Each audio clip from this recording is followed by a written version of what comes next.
Boa noite. Governo paulista vai pagar recompensa por denúncias que possam esclarecer crimes. Polícia prende suspeito de participar do linchamento de uma mulher no Guarujá. Abrigo que vai acolher novos imigrantes haitianos ainda não está pronto. Dilma anuncia liberação de verbas para saneamento e diz que essa área atravessou décadas de abandono. Lei que permite a venda de comida nas ruas de São Paulo é regulamentada. Novos serviços para os ciclistas na capital incluem espaços para banho e conserto da bike.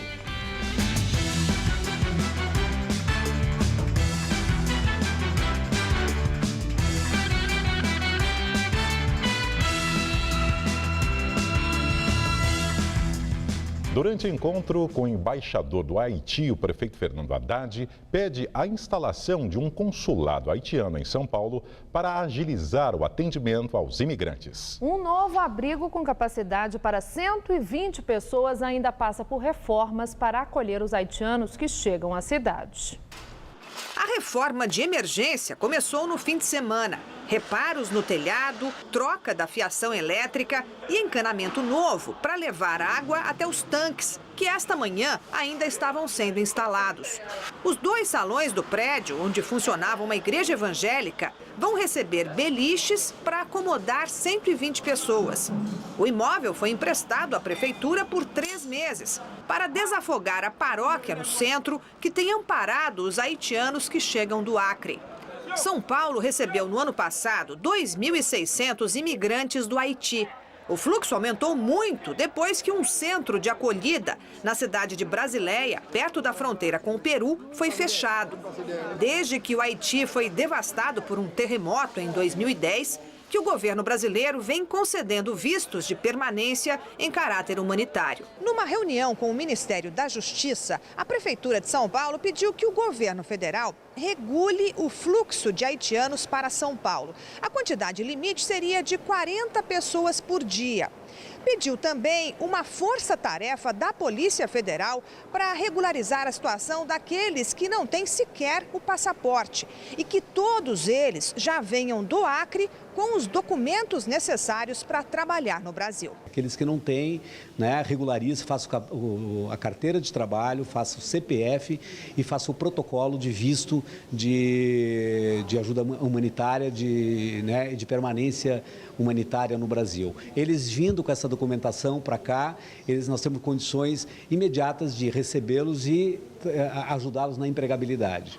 Esta manhã, o prefeito Fernando Haddad esteve com o embaixador do Haiti, que prometeu instalar em São Paulo um posto avançado da embaixada para ajudar na emissão dos documentos. Para o prefeito, o ideal é que a permanência dos imigrantes no alojamento seja a mais breve possível, apenas uma ponte para o mercado de trabalho. Há um interesse grande de empresas em contratar esses trabalhadores que são reconhecidamente qualificados, isso dito pelos próprios empresários. Nessa última leva de haitianos que chegaram, 400 deles já foram contratados. Se essa população chegar com a documentação adequada, basicamente passaporte e carteira de trabalho, a passagem por ali vai ser muito rápida. Coisa de 1 a 3 dias a pessoa já consegue se alocar no mercado de trabalho que está aquecido. E foi preso hoje um suspeito de ter participado do linchamento que terminou com a morte de uma mulher no Guarujá, litoral de São Paulo. Segundo a polícia, ele aparece nas imagens feitas no local.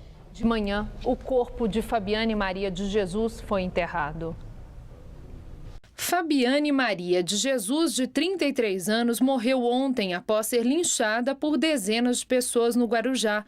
Ela foi confundida com uma mulher que, de acordo com informações que circulavam nas redes sociais, praticava rituais de magia negra com crianças. Ela sofreu traumatismo craniano e chegou em estado crítico ao hospital. Fabiane tinha 2 filhas, uma de 13 anos e outra de 1. A polícia analisa as imagens registradas por testemunhas, mas até o momento ninguém foi preso. A família de Fabiane pede justiça. O governador de São Paulo, Geraldo Alckmin, anunciou hoje a criação do Programa Estadual de Recompensa. A partir de agora, quem fornecer informações pelo Disque Denúncia e colaborar na solução de crimes poderá receber até R$50 mil. A recompensa pode ser para a elucidação de um crime ainda não desvendado ou para a prisão, a captura de um criminoso cujo crime já foi elucidado, mas o criminoso ainda não foi preso. Quero destacar a importância do Disque Denúncia.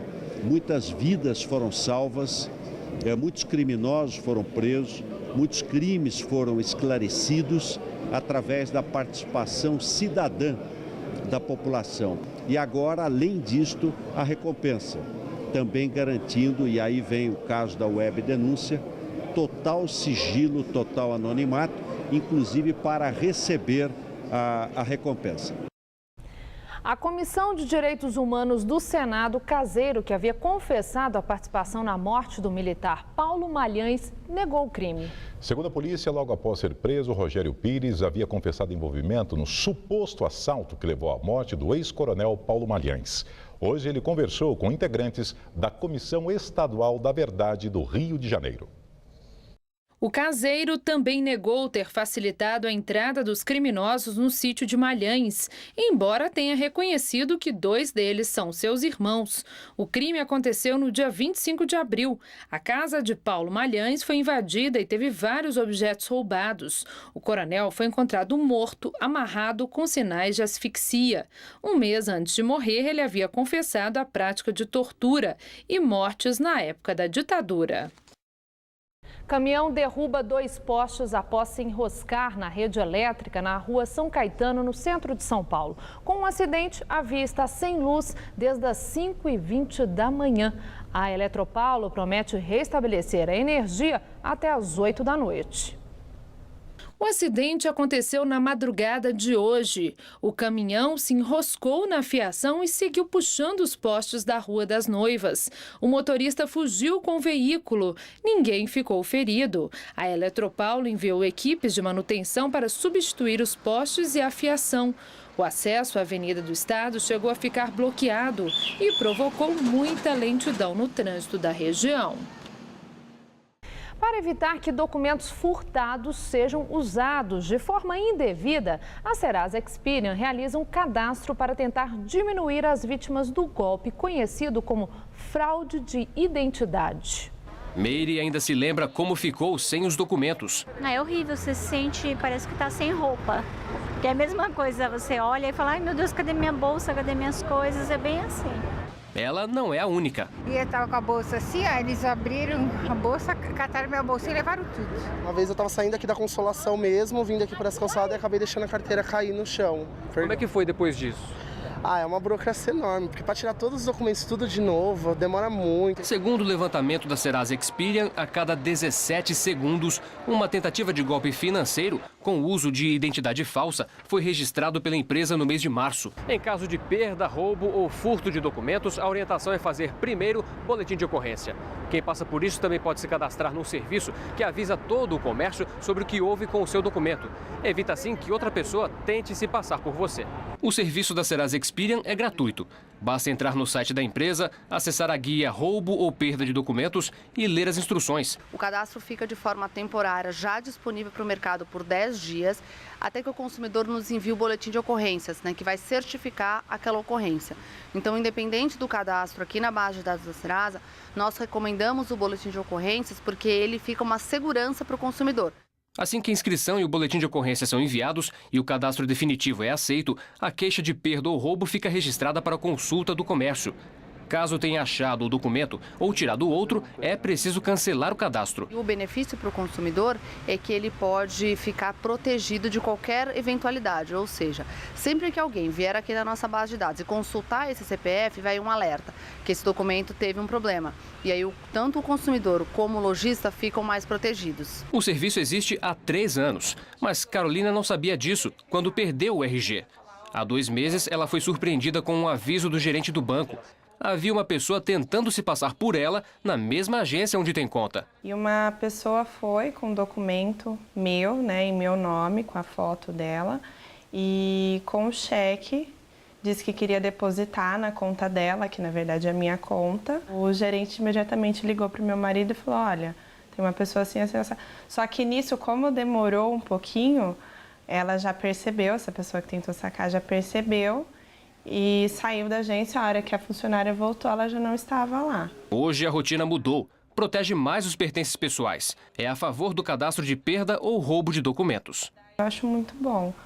É uma forma da gente prevenir casos como esse meu, né? Um estudo da CT, a Companhia de Engenharia de Tráfego, revela que a lentidão aumentou na cidade. A repórter Sabrina Pires está na Avenida Rebouças, a via que teve maior lentidão de acordo com o levantamento, e tem outros detalhes. Sabrina. Laerte, olha, esse estudo revelou que não é só uma sensação, não, e sim que o trânsito em São Paulo está, de fato, pior. E o período da tarde é o mais difícil para o motorista. Em média, são 110 quilômetros de vias congestionadas em São Paulo nesse período. Agora, esse é o corredor que engloba as avenidas Eusébio Matoso, Rebouças e Consolação. E por aqui, para se ter uma ideia, hoje um dia atípico, nem tantos carros assim. Normalmente a gente só vê filas por aqui. Mas, para se ter uma ideia, em 1997, quando o rodízio de veículos foi implantado na cidade, a velocidade média por aqui era de 17 km por hora. No ano passado, esse índice caiu para menos de 7 km por hora. Mas esse aqui é só um exemplo, porque, para se ter uma ideia, a cidade toda está mais lenta e nem precisa ser mais em horário de rodízio, horário de pico. Todos os horários estão mais difíceis para o motorista, menos um, entre 10 da manhã e 11 da manhã. Nesse horário, a CET registrou uma alta na velocidade média. E segundo a companhia, isso pode ter algumas razões, como, por exemplo, o maior desrespeito ao rodízio de veículos ou também o aumento da frota de carros na cidade, bem maior do que o aumento da população da capital paulista. Estela. Muito obrigada, Sabrina. Deputados aprovam multa de R$ 200 para os fumantes que desrespeitarem a lei antifumo. O projeto de lei que prevê multa de R$ 201,40 foi aprovado hoje pela Assembleia Legislativa do Estado de São Paulo. Pela legislação atual, vigente desde agosto de 2009, a penalidade é aplicada somente aos donos dos estabelecimentos, onde o descumprimento da norma é flagrado. O autor desse projeto é o deputado estadual do PPS, Alex Manente. Segundo ele, a elaboração dessa lei foi feita após o recebimento de inúmeras reclamações de comerciantes sobre a dificuldade de fazer com que todos cumpram a lei antifumo. O projeto foi aprovado na última quarta-feira e nos próximos dias seguirá para a avaliação do governador de São Paulo, Geraldo Alckmin, que tem o prazo de 15 dias úteis a partir do recebimento para sancionar ou vetar a proposta. O prefeito Fernando Haddad regulamenta a lei que permite a venda de comida nas ruas da capital paulista. Antes, somente vendedores de cachorro-quente e feirantes podiam vender comida nas ruas da cidade. Com a nova lei, passa a ser permitido o comércio de qualquer tipo de alimento fresco, perecível ou industrializado. O produto pode ser vendido em veículos, furgões, carrocinhas e barracas, mas deve respeitar algumas regras e manter distância de pontos de ônibus, estações de trem e metrô, por exemplo. Agora vai caber às subprefeituras as definições dos locais onde esses vendedores poderão atuar. Essa lista deve sair em 30 dias. De acordo com a nova lei, esses ambulantes não poderão vender bebidas alcoólicas. E um negócio já muito popular nos países da Europa e também no Japão vem conquistando espaço em São Paulo. Num único lugar, empresários oferecem vários serviços aos ciclistas. Tudo para facilitar a vida de quem pedala pelas ruas da cidade. Paulo decidiu trocar o carro pela bicicleta e diz que ganhou qualidade de vida. Para ir ao trabalho, ele pedala 4 quilômetros por dia até a estação de metrô mais próxima. E para não chegar suado no serviço, faz uma parada estratégica. Tem o chuveiro aqui, né? Tem a toalha, tudo, né? E eu tomo banho agora, me troco. tomo um café aqui, bato um papo um pouquinho com eles aí e desço aqui para o metrô, que eu estou a 5 minutos a pé aqui do metrô. O novo tipo de negócio, conhecido como Park and Shower, é uma ideia adaptada da Europa e do Japão. A gente tem oficina, a gente tem o café, a gente serve refeição, nós temos uma biblioteca, temos uma área de leitura. Né? Então foi um pouco além de só esse conceito do estacionamento e do chuveiro. E aqui no vestiário tem uma estrutura também bem interessante. O ciclista ele tem um armário para poder colocar os seus pertences e assim que ele chega, ele recebe um kit com toalha e sabonete líquido. Para algumas mulheres tem um detalhe importante, tem até o secador de cabelo e a chapinha. Os planos podem ser diários ou mensais. Os preços variam de 17 a 300 reais. Me lembra um pouco Amsterdã, quando eu venho aqui, me remete à Holanda, mas a Itália também não era tão estruturada, os lugares eram menores. E aqui acho que o fato de ser uma grande metrópole, você toma o banho, já sai para trabalhar, isso agrega muito. E o café é bom, né, brasileiro. Rodrigo deixou a profissão de economista para abrir um Park and Shower no Brooklyn, na Zona Sul. Além do estacionamento e do banho, ele oferece uma oficina para manutenção. Um investimento de cerca de 70 mil reais. O preço que a gente trabalha aqui só do banho, né, que está incluso o armário, uma toalha e o sabonete líquido, está em R$ 7,00, o valor avulso. Ou seja, a pessoa, por R$ 7,00, não precisa nem trazer nada, né? Já está tudo pronto. Com o estacionamento, esse valor vai para R$ 12,00. Gilberto ainda não trouxe a bicicleta. Veio apenas conhecer o serviço, mas tem tudo para ser o mais novo cliente de Rodrigo. Eu já pedalo há mais de 20 anos, então principalmente para a saúde, né? Quem quer com opção, em vez de ficar trancado, parado no trânsito, vir com a bicicleta, deixar a bicicleta aqui, tomar um banho para ir trabalhar, eu acho uma atividade excelente. Cerca de 400 integrantes do Movimento dos Trabalhadores Rurais Sem Terra realizam uma marcha de Itapevi, na Grande São Paulo, rumo à capital paulista. O objetivo do ato é chamar a atenção para reivindicações ligadas à reforma agrária e também à moradia.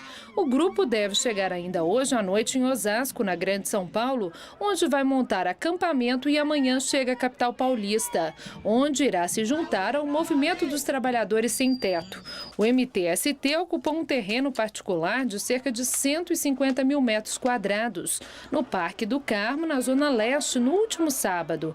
O espaço, que abriga 1.500 famílias, fica ao lado da Arena Corinthians e foi batizado de Copa do Povo. Até sexta-feira são esperadas 4.000 famílias no local.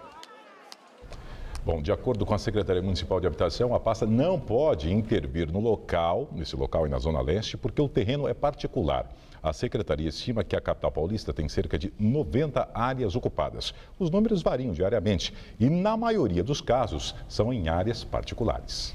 Presidente Dilma Rousseff anuncia a liberação de 2,8 bilhões de reais para obras de saneamento e diz que essa área no país atravessou décadas de abandono.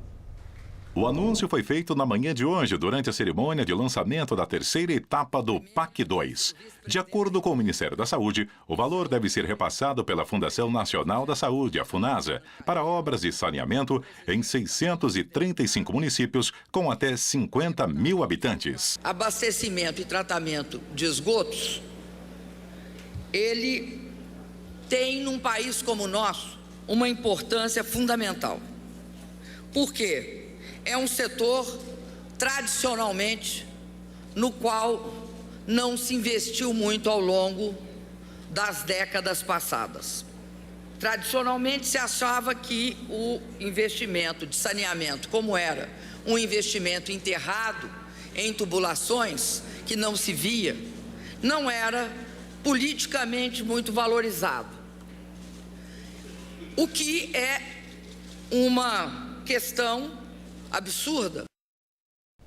O presidente do Senado, Renan Calheiros, do PMDB, marca para amanhã sessão do Congresso Nacional que pode instalar oficialmente a CPI mista da Petrobras com deputados e senadores. Na sessão conjunta entre Câmara e Senado, Renan vai pedir formalmente aos líderes partidários a indicação dos integrantes da CPMI. O objetivo da comissão é investigar irregularidades na estatal.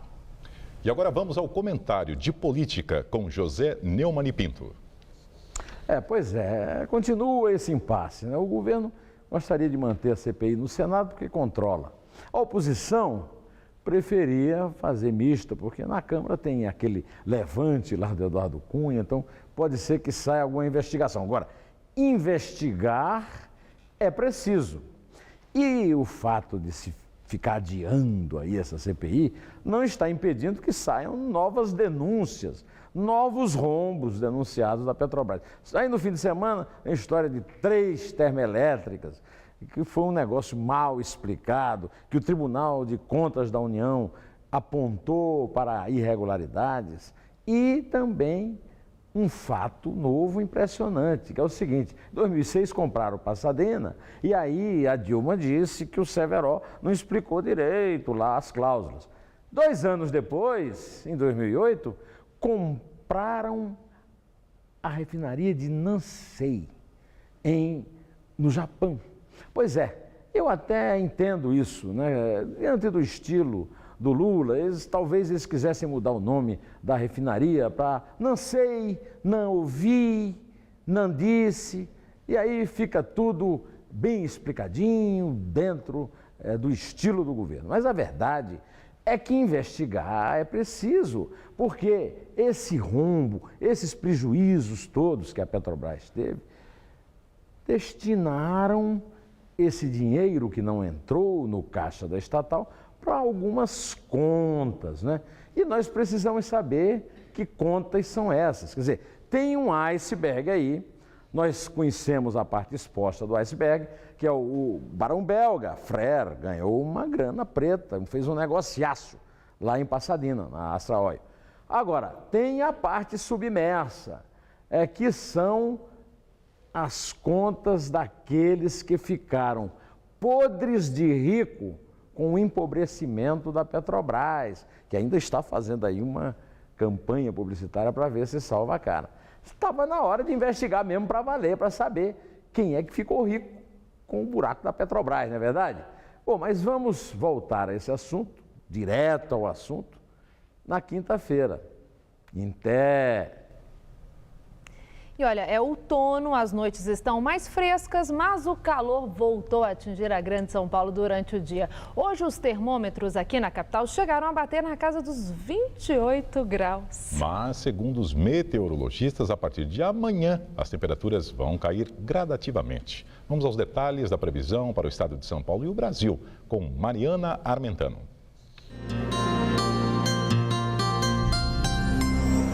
Uma massa de ar seco continua predominando na região central do Brasil, mantendo o tempo firme. E ainda faz calor. A máxima amanhã chega aos 28 graus em Belo Horizonte, 32 no Rio de Janeiro e 34 graus em Palmas. No sul do Brasil, as áreas de instabilidade perdem força, mas ainda provocam chuva amanhã na região, com exceção do sul gaúcho. Já entre o norte do Brasil e o litoral do Nordeste, o tempo continua abafado e pode chover forte. Aqui em São Paulo, o avanço da frente fria que estava no sul do país favorece a formação de nuvens em boa parte do estado. Mesmo assim, o sol ainda aparece, faz calor e não chove na maior parte das regiões. Em Ribeirão Preto e Franca, dia de sol e máxima de 28 e de 30 graus. Já na região de São José do Rio Preto, chove a partir da tarde e a máxima chega também aos 30 graus. No leste paulista, apesar da nebulosidade, não há expectativa de chuva e faz calor de 28 graus no litoral. Amanhã na capital, máxima de 27 graus. Na quinta, chove a partir da tarde, máxima de 26. E na sexta-feira, a previsão é de chuva a qualquer hora e a máxima cai para 24 graus. Eu volto daqui a pouco no Jornal da Gazeta, edição das 10. Até lá. E o volume no sistema Cantareira caiu hoje para 9,8% e ficou abaixo dos 10% pela primeira vez na história. A queda registrada foi de 0,2%, já que na segunda-feira o índice estava em 10%. O governador de São Paulo, Geraldo Alckmin, descartou no último domingo a implantação do racionamento de água este ano. As 3 acrobatas brasileiras que sofreram um acidente durante uma apresentação em um circo nos Estados Unidos estão fora de perigo. A informação é dos médicos do hospital de Rhode Island, onde elas estão internadas. Stephanie Neves, de 19 anos, sofreu fraturas nos 2 tornozelos, no fêmur e teve o fígado perfurado por uma costela. Ela foi operada às pressas no domingo, dia do acidente. Dayana Cavalcante, de 22 anos, também teve a coluna operada no mesmo dia. Vidne Neves, de 24 anos, sofreu uma pequena fratura no pescoço, nas costas e no braço direito. Elas apresentavam um número em que 8 artistas formam uma espécie de um candelabro e são suspensas pelos cabelos. Durante a performance, a plataforma que suspendia as acrobatas caiu de uma altura de 10 metros. E agora as notícias do esporte com Estela Gontijo e Celso Cardoso. O técnico Luiz Felipe Scolari anuncia amanhã a lista de jogadores convocados para defender a seleção brasileira na Copa do Mundo. A expectativa é grande e amanhã Celso Cardoso acaba o mistério. Amanhã é o dia D, Estela. Dia que vai acabar com a agonia de muitos jogadores que ainda sonham com a Copa do Mundo. A lista será anunciada por volta das 11 horas da manhã, horário de Brasília. Fora dos gramados, a violência é um tema muito discutido na organização do Mundial do Brasil.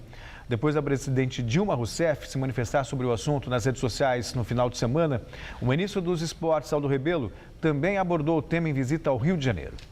Vai ficar, inclusive, mais baixo. O ministro dos Esportes, Aldo Rebelo, esteve ontem na Gávea, sede do Flamengo, onde a Holanda irá treinar durante a Copa do Mundo. Rebelo foi recepcionado por dirigentes do clube e até recebeu de presente uma camisa do Mengão das mãos do presidente do time, Eduardo Bandeira de Melo. O assunto no encontro, porém, foi a onda de violência no país, que acaba envolvendo até o futebol.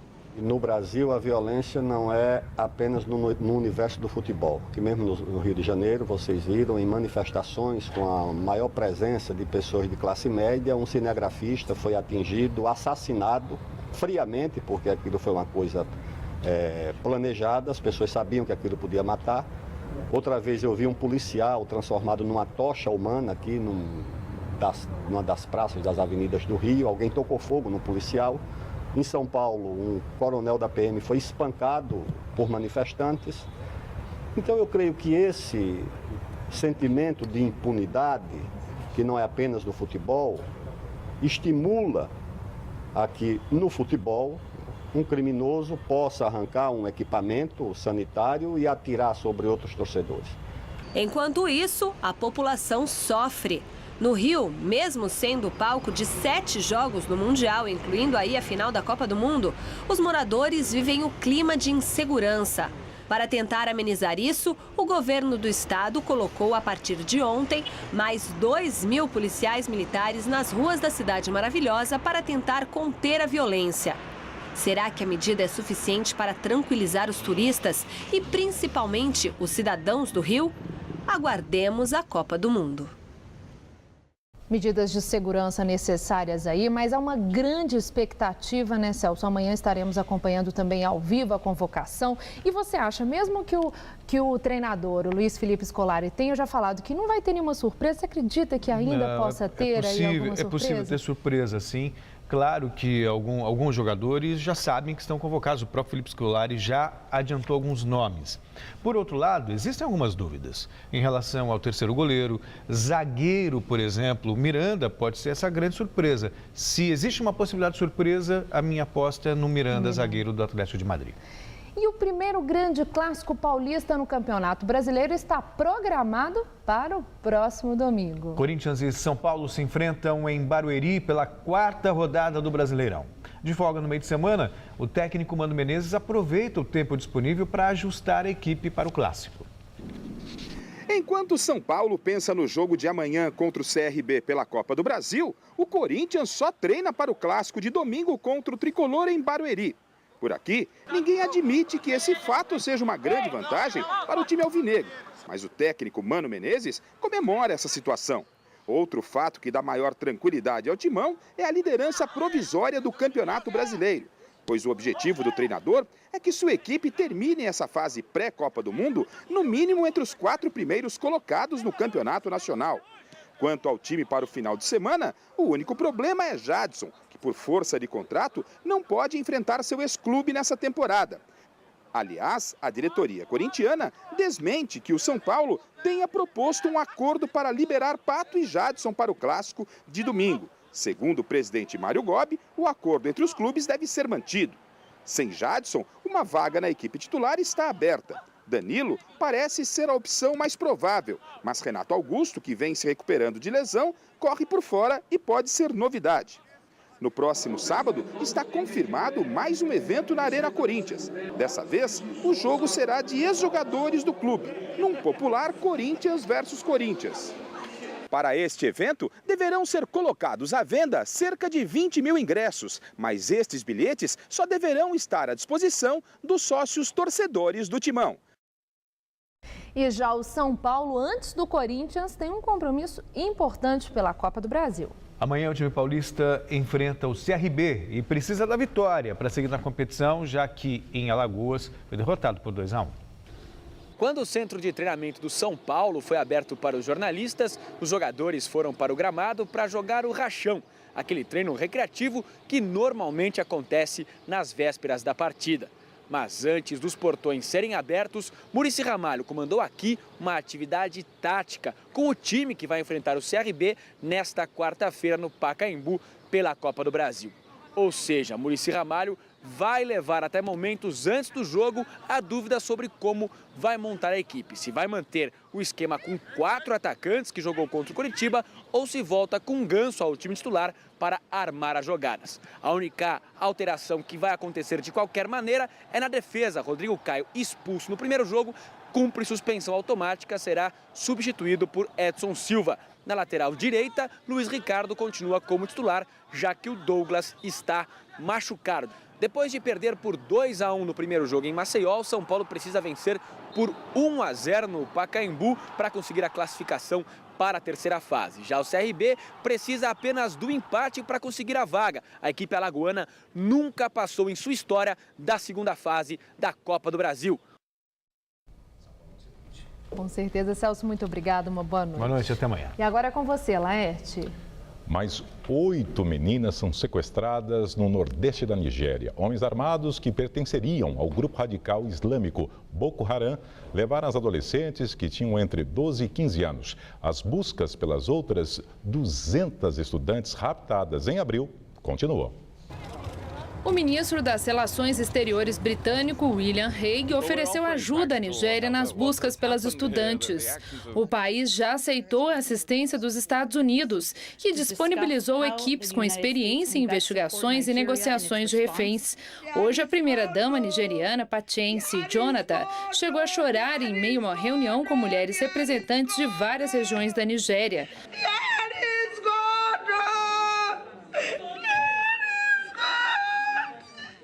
O objetivo do encontro era discutir medidas para auxiliar nas buscas das adolescentes. O sequestro em massa aconteceu no último dia 14 de abril. Vários homens armados invadiram uma escola secundária na cidade de Chibok e capturaram mais de 200 meninas. Em um vídeo divulgado ontem, o líder do grupo terrorista Boko Haram, Abubakar Shekau, ameaçou vender as estudantes como escravas. Uma ONG denunciou que várias foram obrigadas a se casar com os sequestradores e chegaram a ser negociadas por apenas $12. Muitas jovens que conseguiram fugir relatam também que são vítimas de estupros. O presidente Goodluck Jonathan enfrenta diversos protestos pelo fracasso nas buscas das jovens. E agora vamos ao comentário de política internacional com João Batista Natali. Vamos falar da Nigéria. É o maior país africano, com 175 milhões de habitantes. É ainda o maior produtor africano de petróleo. Mas é também um país miserável. 70% dos nigerianos estão abaixo da linha de pobreza.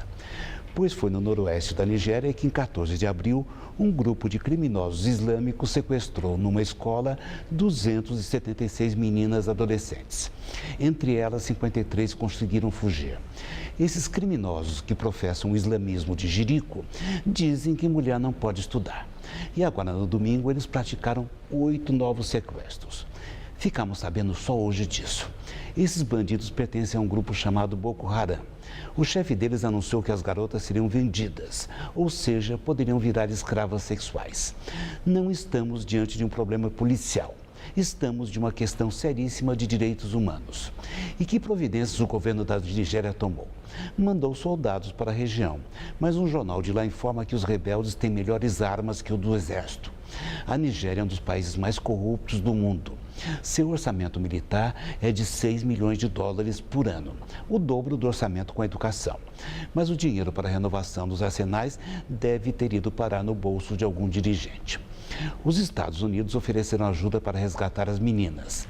Poderiam desembarcar com fuzileiros navais, mas sabem que uma intervenção militar provocaria um terremoto no mercado mundial do petróleo.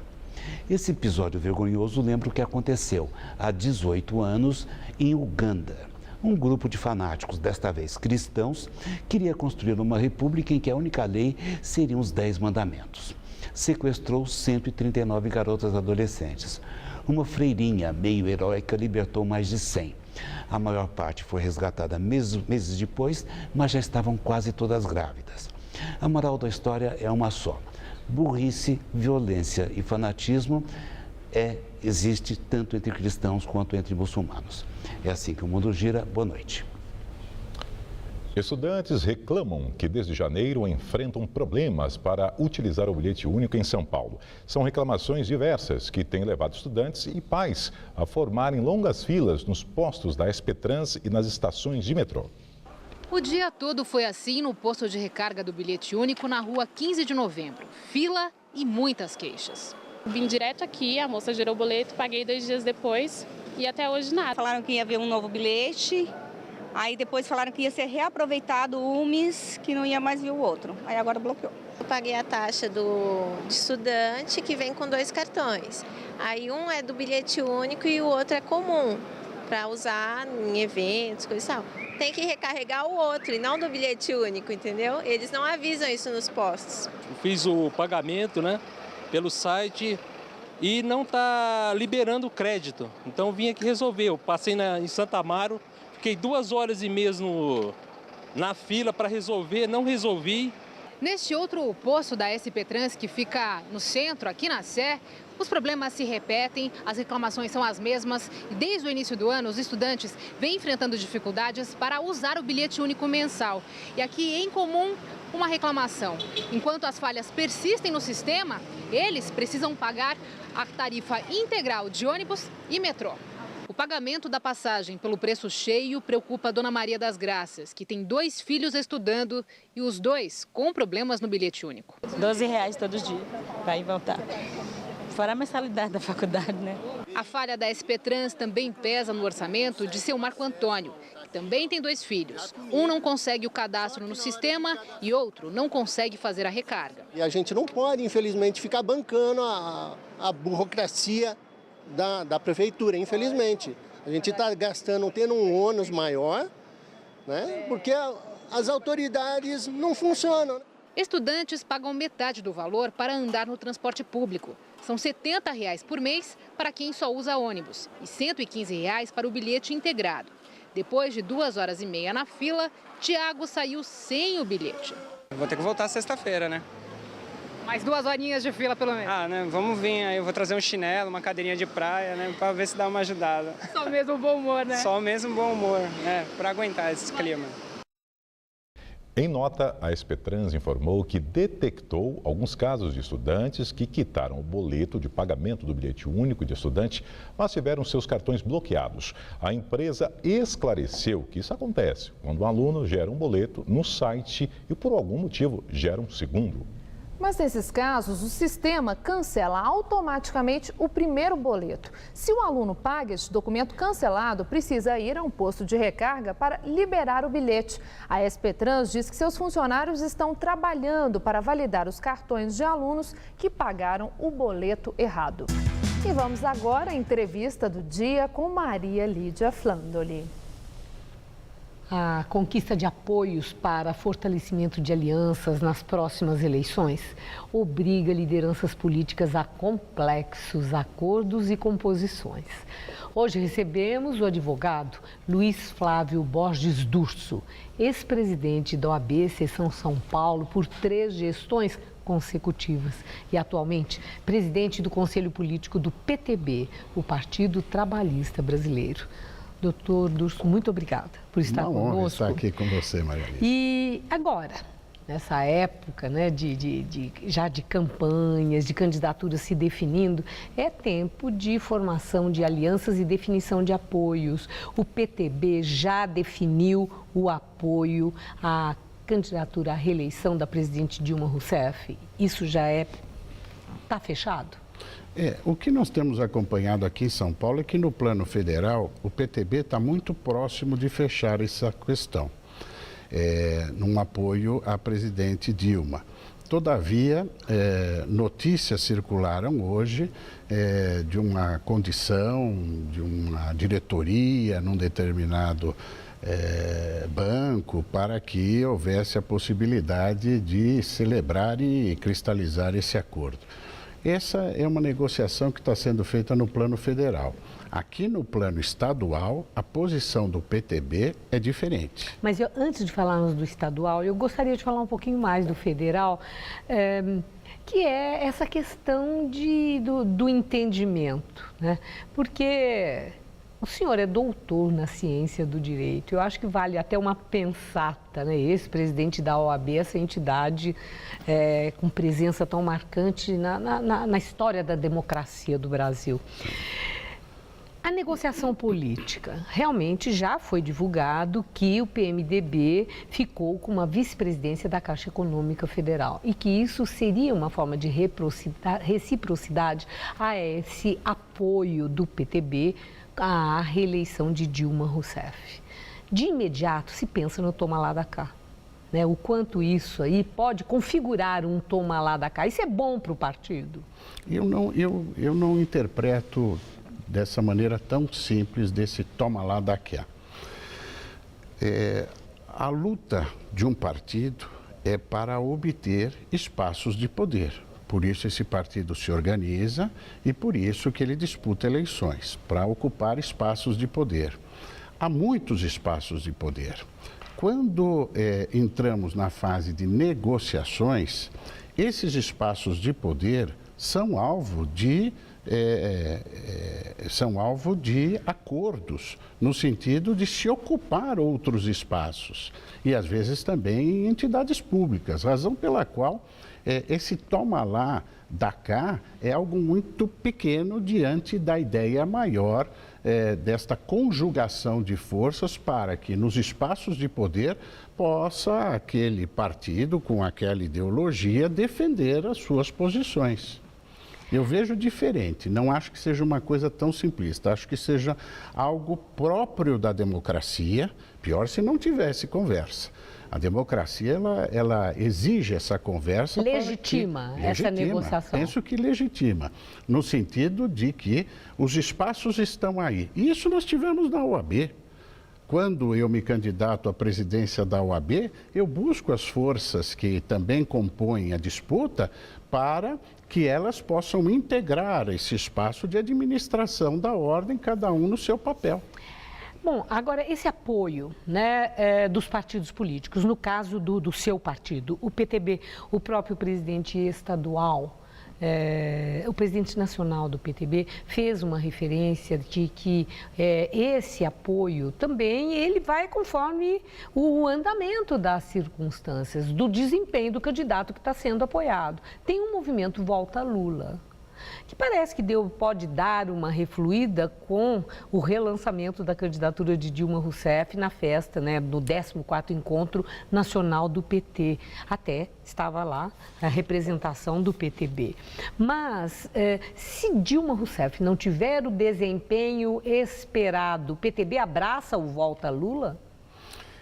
Isso é difícil dizer. Todavia, penso que esse movimento do Volta Lula cresce a cada dia. O desempenho do governo federal hoje não é aquele de algum tempo atrás. E é evidente que, a par das negociações que estão sendo feitas, dos apoios, das conversas, por óbvio que penso, não se tornando viável aquele candidato, o partido tem todo o direito de indicar outro candidato. E esse movimento Volta a Lula, eu acho que vem bem nesse sentido. Agora, São Paulo. PTB já fechou com Alckmin, Geraldo Alckmin, apoia Geraldo Alckmin na candidatura à reeleição?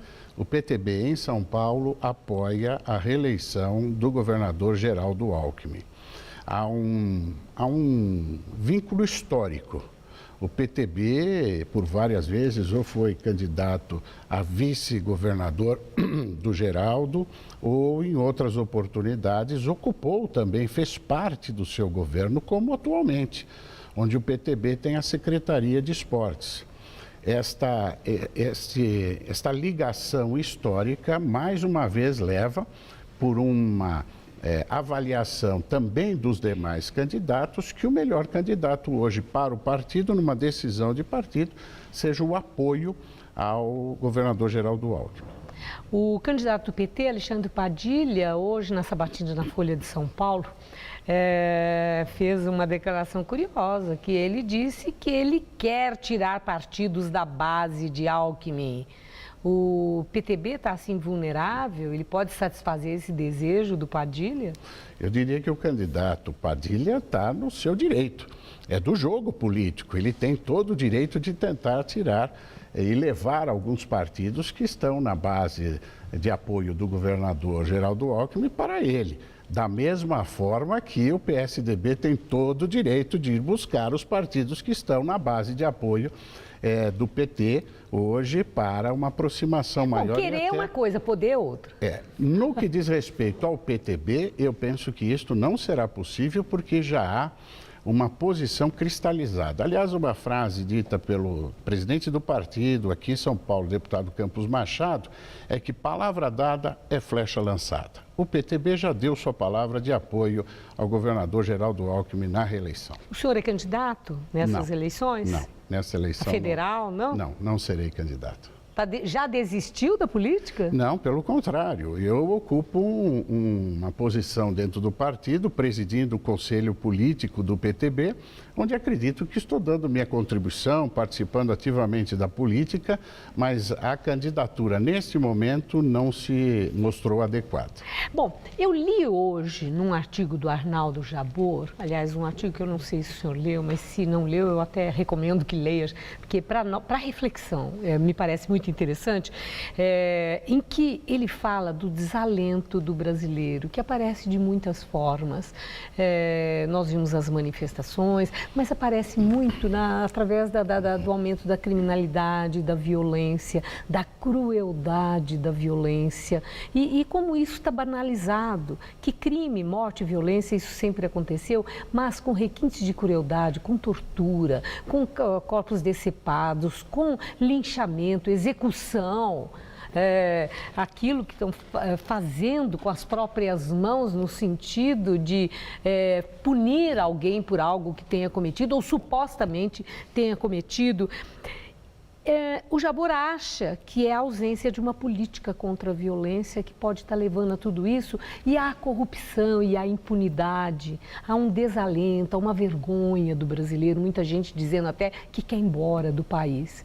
No seu entender, falta mesmo uma política pública de combate à violência e à criminalidade no Brasil, em todas as instâncias do poder?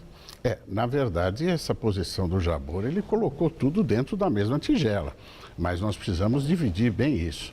O aumento da criminalidade tem efeitos não só e causas lá na base social, como um problema de legislação do nosso sistema, no sistema policial de investigação, o sistema judiciário, o sistema prisional. Tudo isso traz a esses índices de criminalidade elevadíssimos.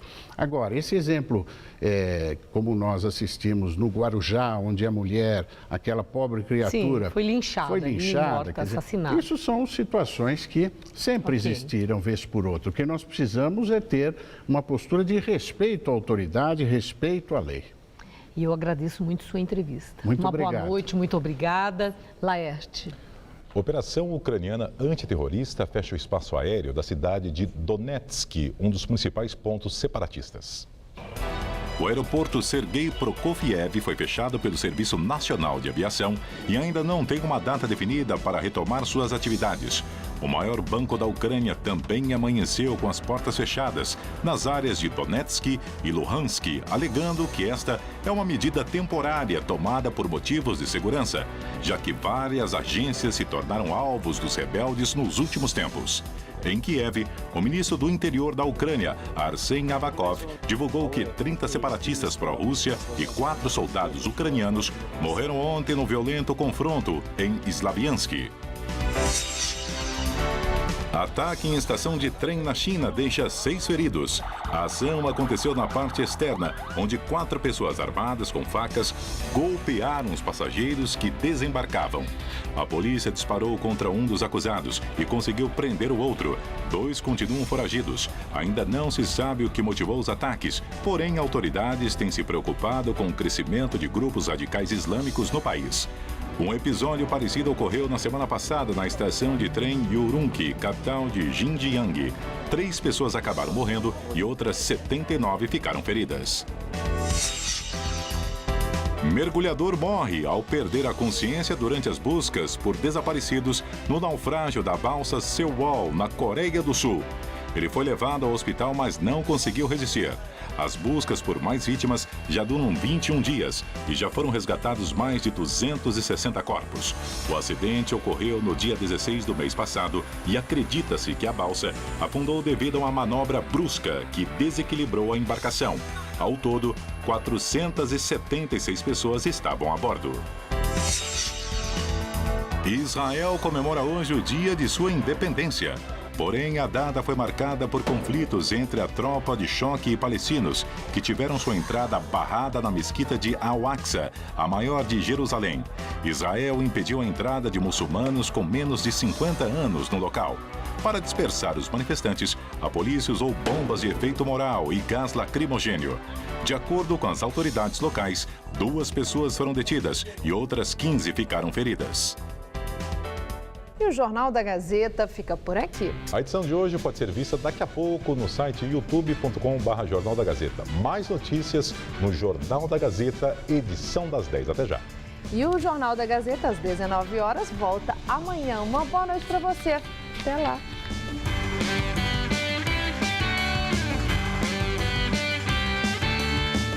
Amanhã, 11h30 da noite, no Eu Nunca, Sofia Reis leva a apresentadora Sara Oliveira para ver um jogo no estádio pela primeira vez.